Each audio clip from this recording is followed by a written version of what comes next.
MA. Baby ഒടുവിൽ നിയമസഭയിലെത്തി. CPIM-ന്റെ chief വിപ്പായ baby സഭയിലെത്താൻ ഒടുവിൽ Kodiyeri Balakrishnan whip നൽകേണ്ടി വന്നു. തോറ്റ MLA ആയതിനാൽ രാജിവെച്ചേ അടങ്ങൂ എന്ന് പറഞ്ഞ് പാർട്ടിക്ക് മുന്നിൽ സാഷ്ടാംഗം വീണ ബേബി ഉരിയാടാതെ തിരിച്ചെത്തി. രാജി ചർച്ച ചെയ്യാം എന്നാണത്രേ വാഗ്ദാനം. കുണ്ടറയുടെ MLA-യെ AK ബാലനാണ് സഭയിൽ വരവേറ്റത്. എന്നെ അറിയുമായിരിക്കും, ഞാനൊരു തോറ്റ MLA ആണ്.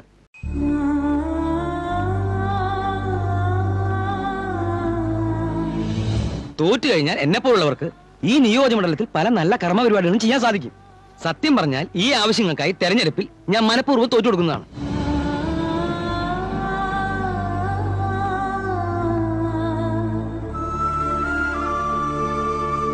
ജനങ്ങളുടെ ആഗ്രഹങ്ങൾക്ക് വഴങ്ങിക്കൊടുക്കുന്ന രാഷ്ട്രീയ പാരമ്പര്യമാണ് എനിക്കുള്ളത്.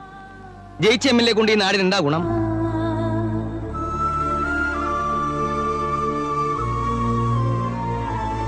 എന്നെ പിന്താങ്ങുന്ന ഈ നിയോജകമണ്ഡലത്തിലെ ആയിരക്കണക്കിന് അനുയായികളുടെ അഭിമാനത്തിന്റെ പ്രശ്നമാണിത്. അങ്ങനെ ആർക്കും എതിർക്കാവുന്ന ഒരാളാണ് ഞാനെന്ന് വന്നാൽ പിന്നെ എനിക്ക് എന്താ ഒരു പ്രസക്തി?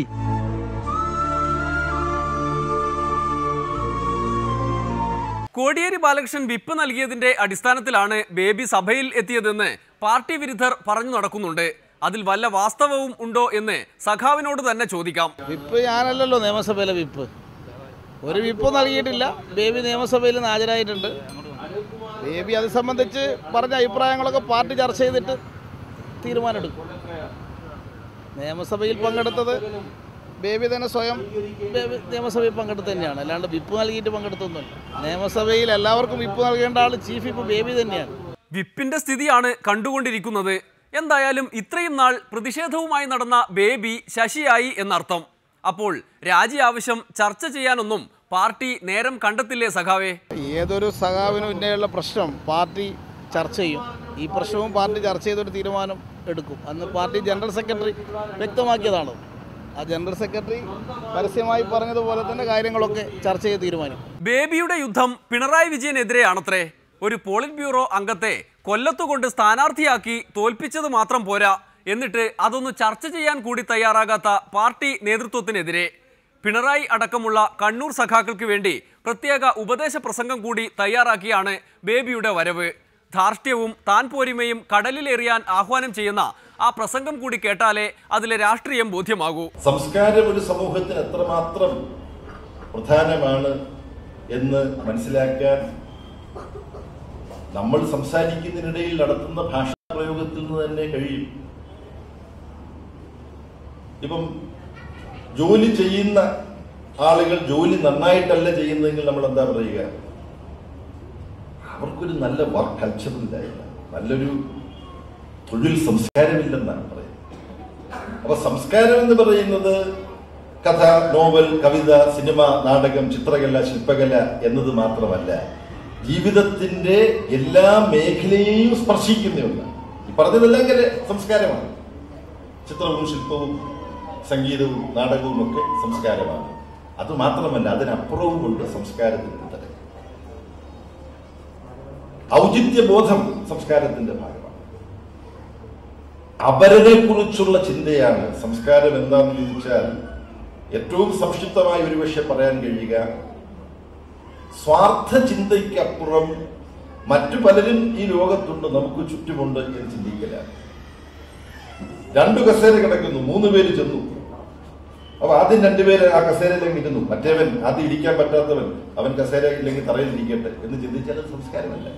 നമ്മൾ 3 പേരുണ്ട്, ഒരു കസേരയും കൂടെ കിട്ടും, അല്ലെങ്കിൽ നമുക്ക് നിൽക്കാം അല്ലേ? ഇന്ന് നമ്മൾ ജീവിക്കുന്ന ലോകം പക്ഷേ എങ്ങനെയാണ്? നാം അറിയാതെ നമ്മളിലേക്ക് കടന്നുകൂടുന്ന ചിന്ത അവനവൻ കാര്യം നോക്കുക എന്നുള്ളതാണ്, അവരനെ കുറിച്ച് ചിന്തിക്കാതിരിക്കുക എന്നുള്ളതാണ്.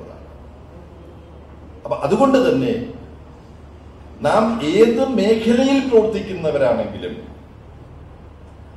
ആ മേഖലയിൽ നമ്മുടെ പ്രവർത്തനത്തിന് ഒരു സാംസ്കാരികമായ ഉള്ളടക്കം കൂടി കൊടുക്കാൻ നമുക്ക് കഴിയണം. നമ്മൾ ഓരോരുത്തരും ജീവിക്കുകയും പ്രവർത്തിക്കുകയും ചെയ്യുന്നതിനിടയിൽ നമ്മുടെ ജീവിതത്തിനും പ്രവർത്തനത്തിനും നമ്മുടെ വാക്കിനും നോക്കിനും ഒരു സാംസ്കാരികമായ തലം കൂടി കൊടുക്കാൻ, സാംസ്കാരികമായ ഉള്ളടക്കം കൂടി കൊടുക്കാൻ നമുക്ക് കഴിയണം. നമ്മുടെ വാക്കും പ്രവൃത്തിയും മറ്റുള്ളവർ നോക്കുന്നുണ്ട്. അതുകൊണ്ട് മറ്റുള്ളവർക്ക് കൂടി സ്വീകാര്യമാകുന്ന വിധത്തിൽ വേണം നമ്മുടെ വാക്കും നോക്കും പ്രവൃത്തിയും എന്ന ചിന്ത നമുക്ക് ഉണ്ടാകും. ഇങ്ങനെയൊക്കെ പറഞ്ഞാലും പക്ഷേ മറ്റൊരു VS ആകാനൊന്നും ബേബിക്ക് ഉദ്ദേശമില്ല. തൽക്കാലം ഒന്ന് മസിൽ പിടിച്ച് കണ്ണൂർ പാർട്ടിക്കാരെ പേടിപ്പിക്കുക മാത്രമാണ് ലക്ഷ്യം. സംസ്കാരവും കലയുമൊക്കെ പറഞ്ഞാൽ അവർ പേടിച്ചോളുമല്ലോ. അതുകൊണ്ട് ഒരാഴ്ച സഭയിൽ നിന്ന് മാറി നിന്നതൊക്കെ വലിയ ചർച്ചയാക്കിയ മാധ്യമങ്ങളുടെ മേലാണ് ഉത്തരവാദിത്തമെല്ലാം. CPIM-നെ സംബന്ധിച്ച വാർത്തകൾ കൊടുക്കുന്നതിൽ എന്നെ ഒരു വിഷയമാക്കി മാറ്റാൻ ശ്രമിക്കുന്നുണ്ട്. അത് സംബന്ധിച്ച് പറയാനുള്ളൊരു കാര്യം, CPIM എന്ന് പറയുന്ന പാർട്ടി പ്രത്യേകിച്ച് മലബാറിൽ വന്നിട്ട് പറയേണ്ട കാര്യമില്ല. വലിയ പാരമ്പര്യവും ചരിത്രമുള്ള ഒരു പാർട്ടിയാണ്. പലതരത്തിലുള്ള ആക്രമണങ്ങൾ പാർട്ടി സമീപനത്തെയും നിലപാടിനെയും പാർട്ടിയിലെ സഖാക്കളുടെ സമീപനത്തെയും നിലപാടുകളെയും കുറിച്ചുള്ള ഒരുപാട് വളച്ചൊടിക്കലുകൾ, തെറ്റിദ്ധരിപ്പിക്കപ്പെട്ട പ്രചരണങ്ങൾ ഇതൊക്കെ നടന്നിട്ടുണ്ട് മുമ്പ്.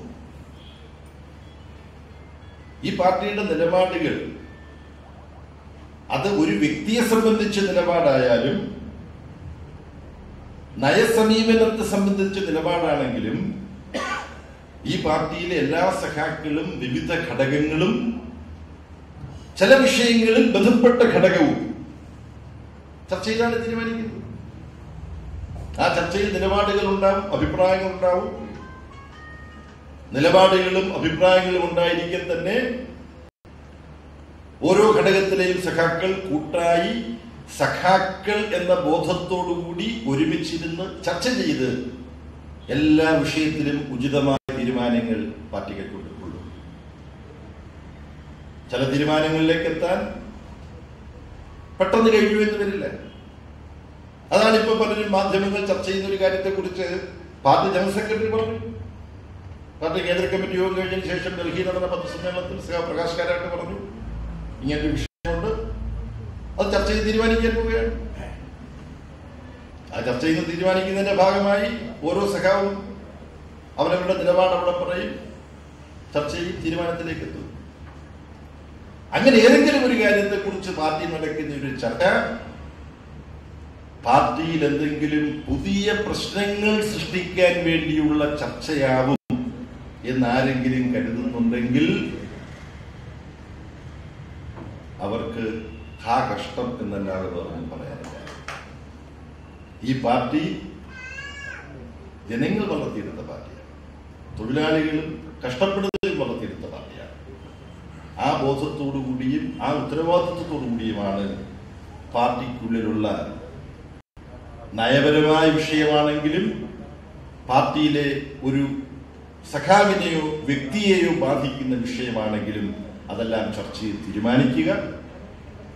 അതിനപ്പുറം മറ്റെന്തൊക്കെയോ ഇതുമായി ബന്ധപ്പെട്ടുണ്ടാകാൻ പോകുന്നു എന്ന വിധത്തിൽ ഈ കാര്യങ്ങളെ അവതരിപ്പിക്കാൻ ഒരു വിഭാഗം മാധ്യമങ്ങൾ മുതിരുന്നുണ്ട്. ചില മാധ്യമങ്ങൾ പ്രത്യേക താല്പര്യത്തോടുകൂടി മുതിരുന്നുണ്ട്. അതിനകത്ത് യാതൊരു അർത്ഥവുമില്ല. ബേബിയുടെ രാജി ആവശ്യം ചർച്ച ചെയ്യാം എന്നാണത്രേ കാരാട്ട് പറയുന്നത്. അമ്മാതിരി പരിപാടിയൊന്നും ഇന്നാട്ടിൽ നടക്കില്ല എന്ന് പിണറായി ഭക്തരും പ്രചരിപ്പിക്കുന്നു. യഥാർത്ഥത്തിൽ ബേബിയുടെ ആവശ്യം പഴയ ചാക്കുപോലെയാകുമോ എന്നാണ് ഇനി അറിയേണ്ടത്. ഇനിയൊരു ഇടവേള കൂടി, അത് കഴിഞ്ഞ് കോൺഗ്രസിന്റെ രഹസ്യങ്ങൾ. ഞാൻ പ്രതിനിധാനം ചെയ്യുന്ന പാർട്ടിക്കകത്ത് ഒന്നും മറച്ചു വെക്കാനില്ല, എല്ലാവർക്കും അറിയാവുന്ന കാര്യമുള്ളൂ. അതുകൊണ്ട് തന്നെ ഒരു രഹസ്യവുമില്ല, കോൺഗ്രസ് പാർട്ടിയിൽ ഒരു രഹസ്യവുമില്ല. ഞാനിവിടെ സംസ്ഥാന സമ്മേളനം നടത്തിയപ്പോൾ KPC പ്രസിഡന്റ് ആയിരുന്നപ്പോൾ ഞാൻ പത്രക്കാരോട് വരാൻ പറഞ്ഞു.